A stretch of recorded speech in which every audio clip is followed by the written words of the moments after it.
moi je vais vous parler de l'historiographie de la littérature panafricaniste. Alors, je vais déjà commencer par demander si vous pouvez distribuer les textes. Alors, j'ai photocopie là, mais je vais faire la tout. D'accord, distribuer les textes à l'Assemblée. Ils auront en main un peu le contenu de ce que je ne vais pas exposer, étant donné qu'on est pris par le temps. Je vais déjà définir ce que c'est que l'historiographie, comme ça on va poser les choses. Je ne vais pas parler de la littérature africaine en général, je vais vous parler donc de la littérature panafricaniste. L'historiographie de la littérature panafricaniste sera le sujet. L'historiographie, c'est-à-dire je vais vous parler de l'histoire du panafricanisme. L'histoire écrite par les panafricanistes. Donc très vite, mon intervention va s'articuler sur 3 points. Donc, le premier point, ça sera de vous présenter de manière générale les précurseurs du panafricanisme à travers la littérature. Gardez ça en tête, ça sera toujours à travers la littérature. Les précurseurs du panafricanisme. Ensuite, les revues ou les outils, on va dire, qui ont permis aux panafricanistes de s'exprimer. Et on fera enfin une conclusion pour donner des perspectives par rapport à aujourd'hui.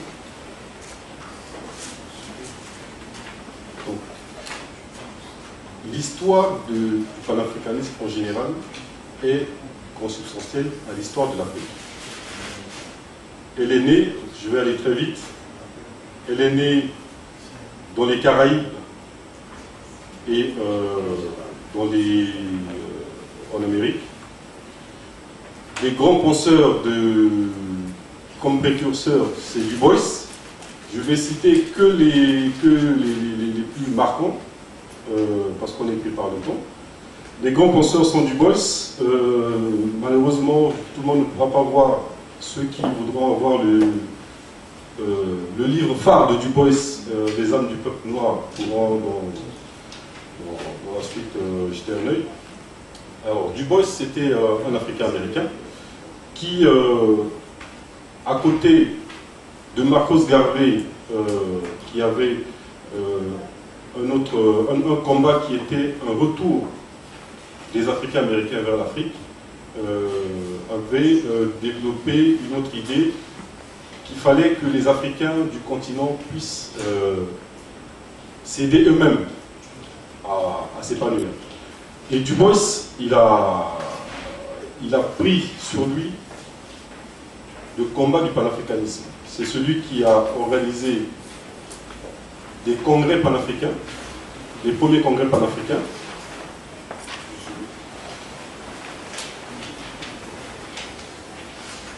Donc celui qui a organisé les premiers congrès panafricains, jusqu'à ce que, en 1945, Thomas prenne le relais sur le continent. À côté de Du Bois, donc, il y avait Marcus Garvey, également qui a développé, qui a pris sur lui de mener le combat du retour en Afrique à travers l'UNIA. Alors,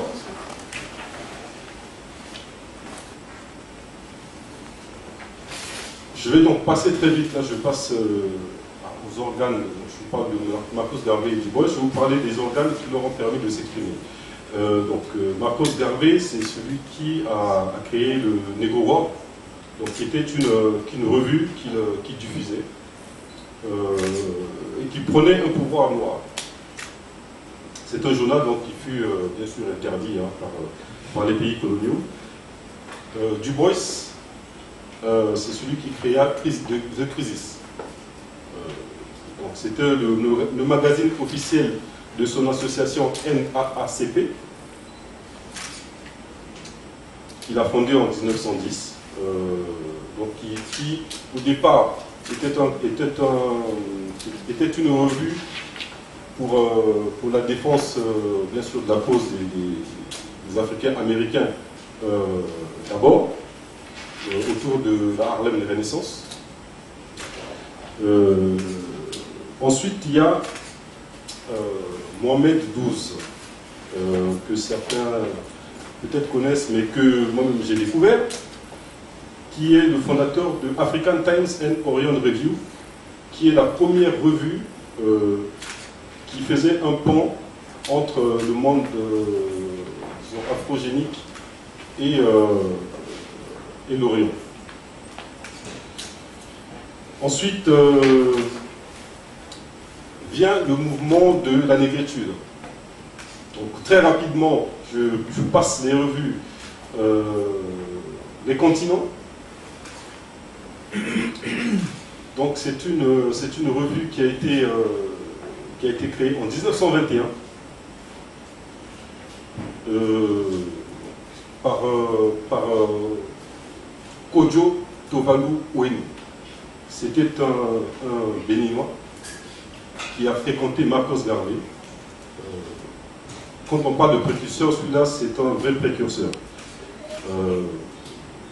Avant même l'apogée, je dirais, du mouvement de la négritude, voilà un Béninois qui était allé jusqu'aux États-Unis pour combattre à côté de Marcos Garvey. Ensuite, il y a eu, donc c'est une période, il y a eu un bouillonnement, on va dire, culturel, avec beaucoup de revues qui paraissaient et qui disparaissaient presque aussitôt. Il y a eu des revues également comme La race nègre en 1927 de Lamine Senghor, la revue du Monde Noir en 1931, Légitime Défense, qui était une revue des étudiants antillais, effectivement, qui avait pris, qui prenait toute leur part, étant donné également qu'ils font partie de la diaspora historique d'Afrique. Donc la revue Légitime Défense, c'est en 1932. En 1934, vint l'étudiant noir. L'étudiant noir, donc c'est la revue, on va dire, qui va marquer réellement les fondateurs de la négritude. Donc Senghor, Césaire et Diongo Damas. Et ensuite, Présence africaine vient clore donc cette époque des grandes revues. Donc là, je suis passé très rapidement. Peut-être dans les échanges, on viendra à parler de grandes idées que prenaient ces revues. Donc, en marge de ces revues, il y a donc, les grands courants. Je vais vous parler maintenant des grands courants, dont le premier est Harlem Renaissance. Donc, courant animé par les Du Bois, mais également, tout à l'heure, Lasconi va nous parler de la musique des grands musiciens, fondateurs du jazz, avec les noms que vous connaissez, Louis Armstrong, etc. Dizzy Gillespie, donc la Harlem Renaissance, effectivement, marque réellement le départ du panafricanisme. On est dans la période où Sylvester Williams organise la première conférence en 1900. On est dans la période où Marcos Garvey développe, on va dire, son épopée du retour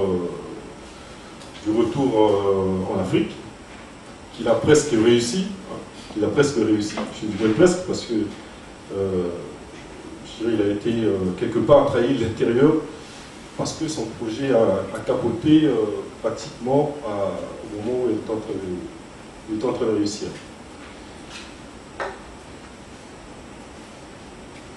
Donc, alors le deuxième courant, c'est ce que j'ai appelé les précurseurs du panafricanisme et de la négritude.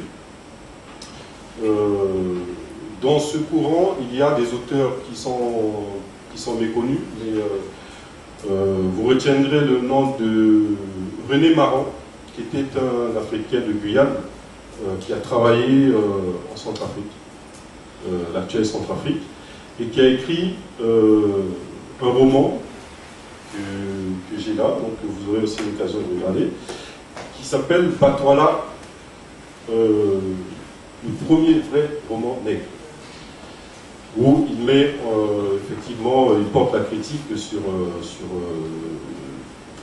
le fait colonial.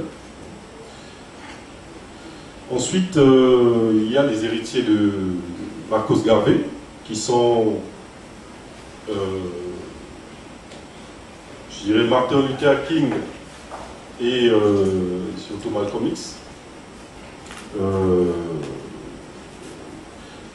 Je voulais vous lire un passage de Malcolm X sur l'éducation, et je pense que le temps ne le permettra pas. J'espère qu'il y aura une question sur Malcolm X, ça me permettra de revenir dessus.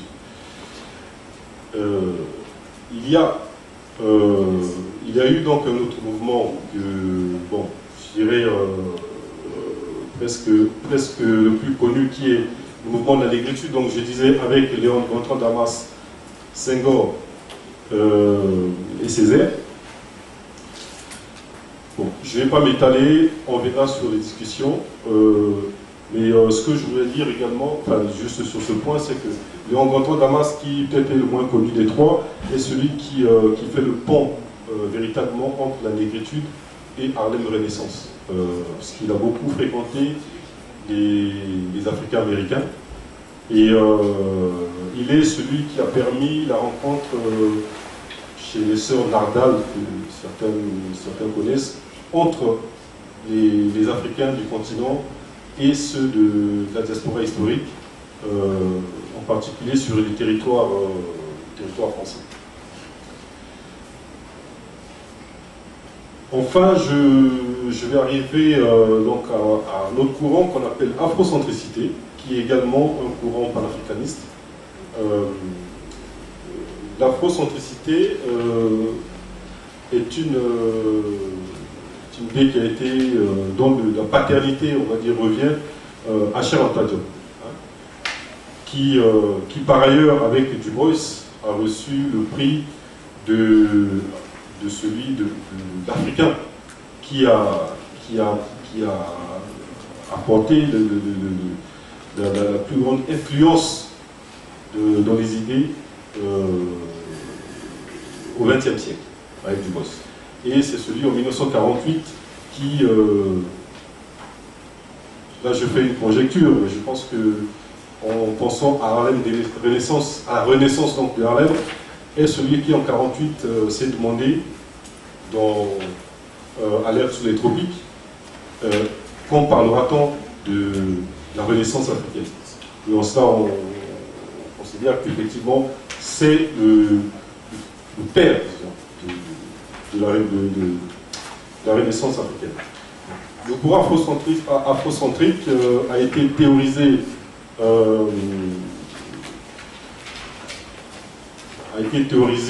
par le professeur Molefi. Donc je disais théorisé, mais c'est un courant qui compte aujourd'hui des éminents penseurs qui sont presque autour de moi, entre autres. Donc je vais arriver enfin à ce qu'on appelle le courant de la néonégritude, qui est un courant donc littéraire constitué de ces Africains qui sont moins politiques quand même, et pourtant qui ont une écriture politique quand même. Donc c'est des auteurs qui traitent essentiellement des questions, on va dire, sociales et sociétales, mettant en cause en particulier les régimes politiques actuels. Bon. Il y a beaucoup d'autres thématiques qui sont développées dans ce qu'on pensait la néonégritude, mais on retiendrait effectivement essentiellement cette critique portée aujourd'hui dans l'aspect politique à ces régimes. Donc ensuite, il y a eu un courant. 5 minutes. Il y a eu un courant qu'on appelle, je vais terminer par là, qui est un courant qu'on appelle la négritude, qui est également, qui est un courant, la négritude, vous comprenez, donc un néologisme fait de migration et négritude. C'est un courant qui considère que l'homme noir doit dépasser le cadre de ce qu'est la négritude, effectivement, et se reconnaître en tant qu'homme dans son universalité. Voilà, donc très rapidement, les plus grands représentants, on va dire, par rapport à ce que moi j'ai noté, on pourra parler de Alain Bankou et tant d'autres. Donc voilà, la deuxième partie, je vais arrêter là sur cette intervention très rapide de la présentation. La deuxième partie, c'est ce que vous avez, ce qu'on vous a distribué.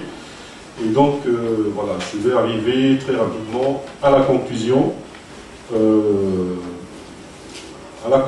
Pour dire